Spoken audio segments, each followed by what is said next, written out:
세계적인 글로벌 기업 회장의 충격 선언.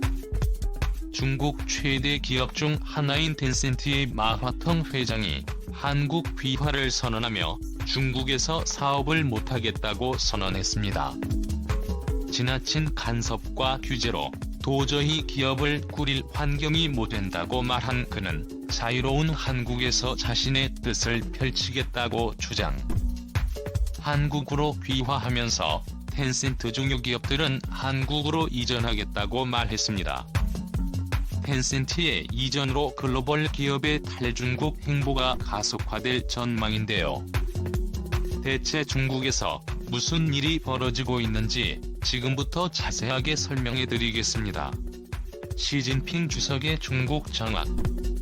중국 국민들을 자신의 발밑에 두려는 중국 정부의 행보는 최악의 형태로 실현되었는데요. 중국 안의 성허페이시의 AI 기반 사상교육 프로그램은 중국 정부의 염원을 담은 프로그램으로 AI로 단건설에 조력을 하겠다는 취지로 만들어졌습니다.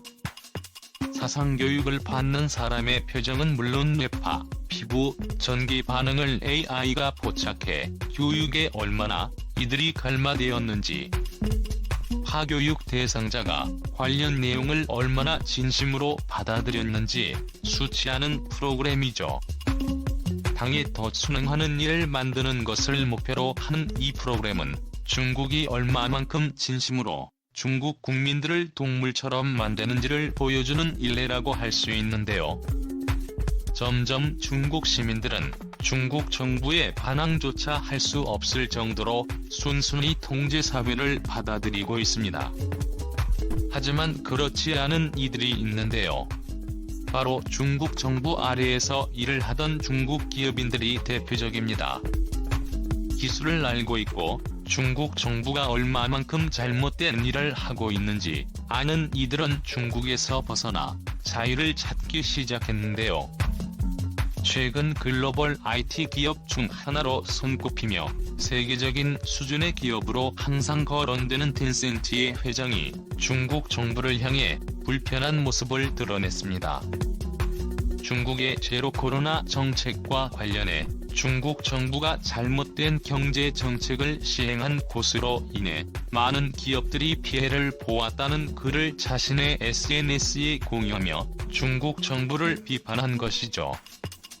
외부에 자신의 모습을 드러내기 꺼려한 텐센트 회장 마화텅 회장은 극도로 자신의 의견을 외부에 드러내길 거부하며 은둔의 CEO라는 별칭을 얻을 정도로 조심스럽게 행동하는 인물인데요.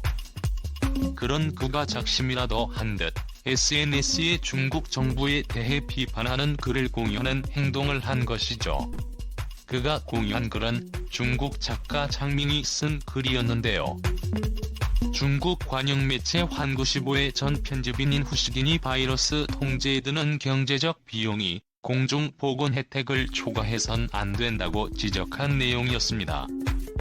그래서는 상황이 풍세식이 많은 이들이 바이러스 전파를 막기 위해 많은 희생을 강요받아야 했다고 주장하며 이에 대해 중국 정부는 반성할 필요가 있다고 말한 내용이었죠.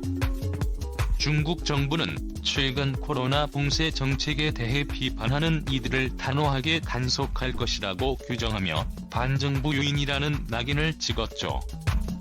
마화텅 회장은 이런 위험성을 알고 있음에도 불구하고 글을 공유하며 불만을 터뜨린 것입니다.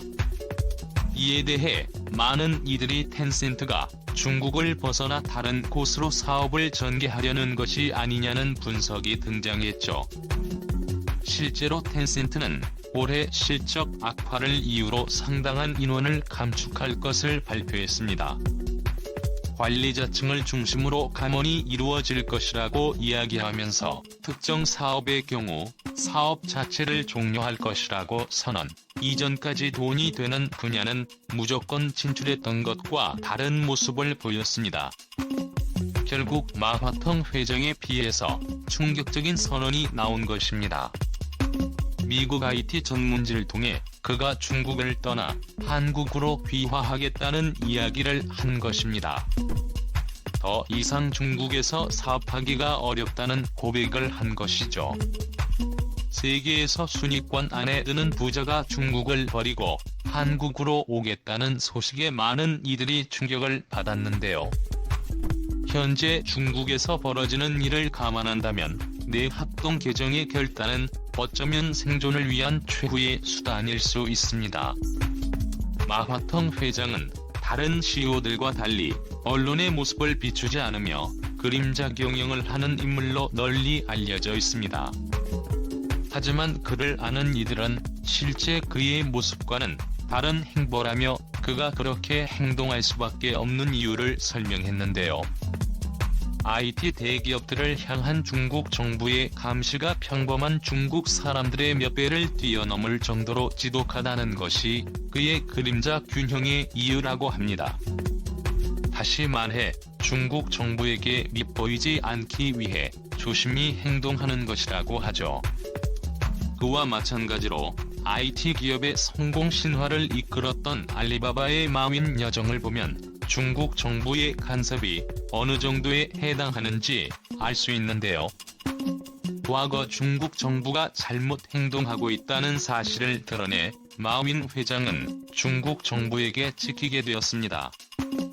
중국 당국을 전당고 영업에 비유하며 하는 짓이 수준이 낮다는 점을 직접적으로 거론한 것이 중국 정부의 영린을 건드린 것이죠. 그는 이 발언 이후 정부에 소환되는 일을 겪어야 했습니다.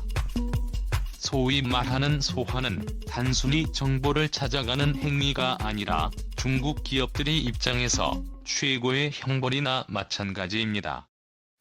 자신의 잘못을 뉘우치는 자비파는 물론이고 중국 정부에 협조적으로 나오겠다는 발언을 해야만 무사히 밖으로 나올 수 있을 정도로 공포스러운 일이 바로 소환이죠. 마윈은 소환을 한 번만이 아니라 여러 번 당해야 했습니다. 이후 반독점법 위반 혐의로 하나로 3조 3,800억 원의 과징금도 물어야 했고 시총 150조 원이 날아가는 고초를 겪어야 했습니다. 알리바바는 이후 중국 정부를 비판하기보다 납작 엎드렸습니다. 20만 25년까지 1,000억 위안을 들여 기술 혁신은 물론이고 경제 발전과 약자 보호 등 중국 정부가 주장하는 공동 무예발전기금에 돈을 기부하는 행보를 택했죠. 그럼에도 불구하고 중국 정부의 단단히 미운 털이 박힌 탓에 알리바바는 계속해서 중국 정부의 소환과 과징금의 대상이 되어야 했고 어떤 사업을 벌일 때도 중국 정부의 간섭이 끊이질 않았습니다. 결국 일 이후 마윈 회장은 사실상 은퇴에 가까운 행보를 보이며 스페인의 별장에 머무는 뒷방 늙은이 신세로 전락했죠. 이 같은 일을 마합동 회장은 모두 지켜봤습니다. 자신도 같은 처지라고 생각한 그는 언제든지 텐센트는 다른 기업으로 대체될 수 있다고 말하며 중국 정부를 극도로 두려워했습니다. 그는 중국인이었지만 누구보다 중국의 공포를 느껴 했죠. 반대로 그가 원했던 국가는 바로 대한민국이었습니다. 그가 한 사업의 상당 부분은 한국을 베끼면서 성장했을 정도로 한국에 대해 관심이 많았던 인물이기에 자유로운 한국에서 사업을 하는 것이 마음이 편하다고 할 정도로 그는 한국에 대해 우호적인 태도를 보였습니다. 그렇게 그는 주저없이 한국으로 귀화를 결정, 중국 탈출에 나선 것입니다. 이를 알 수 있는 사실로 텐센트는 한국게임산업협회의 가입 가능성을 타진하며 회원사 가입 절차에 대해 문의한 점인데요. 보통 중국 기업이 타국 협회에 가입하는 경우는 이례적이라는 점에서 텐센트의 행보는 마 회장의 귀화를 염두한 행보였던 것입니다. 이 소식이 퍼지면서 굴지의 IT 대기업 텐센트가 한국으로 본사를 이전하면서 기업들의 탈중국 행렬이 이어지는 것 아니냐는 분석이 나왔는데요. 이미 텐센트 말고도 다른 중국을 벗어나려는 움직임을 보였습니다. 세계 최대 스포츠 브랜드 나이키는 중국에서 서비스를 중단하겠다고 밝히며 중국에서 사업을 계속하는 것이 불가능에 가깝다고 선언.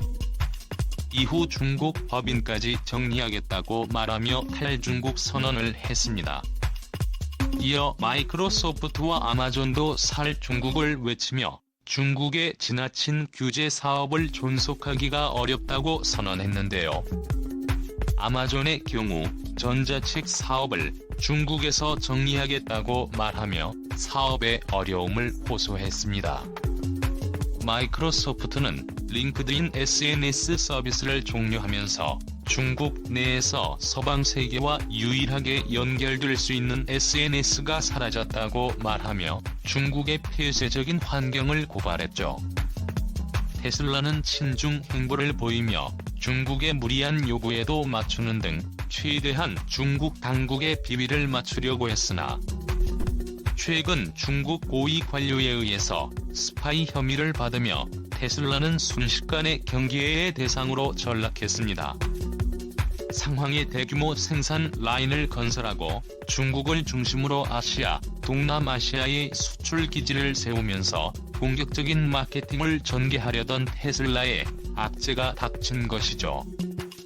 일론 머스크는 중국에 항의하면서 사태 수습에 나섰지만 결국 중국 당국의 강경한 대응에 공장 가동 중지를 선언했습니다.